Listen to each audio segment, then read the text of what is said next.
畜生道點解唔容易脫離？有人會錯覺做動物或者叫做畜生道啦，係好快做完嘅。假設做人一世平均壽命有60歲，貓貓狗狗一世嘅平均壽命就10歲，咁少成6倍喎，係咪做貓狗會快人6倍捱完呢？其實條數唔係咁計㗎，最主要嘅原因係動物嘅偏執好強啊！如果你有養過動物就知，即係你極其量只能夠透過獎勵啦，去俾隻貓知道剪完指甲就有魚食。但係其實隻貓只係中意啲魚咯，你唔能夠從本質上令到隻貓對剪指甲呢個行為由反感變成好感，呢種就係偏執。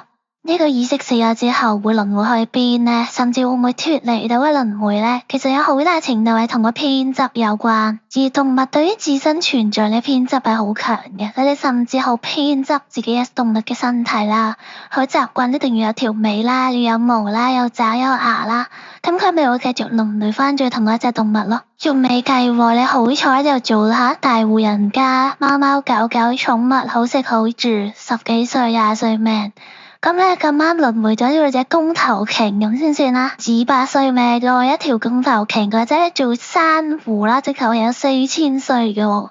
咁又或者好唔好彩，你輪迴做隻雞，好慘咁樣俾人整咗做麥樂雞，好痛苦噶嘛。等你死之前，你會積咗好大嘅痛苦同怨恨啦。咁又係另一種偏執去影響到點樣輪迴。所以做動物啦、畜生道啦，係好慘噶。咁我哋可以點樣做去幫到啲動物咧？除咗好實際，你去餵嘢食俾佢哋食啦，或者你自己唔食肉，你唔好食咗佢，令佢咁痛苦啦。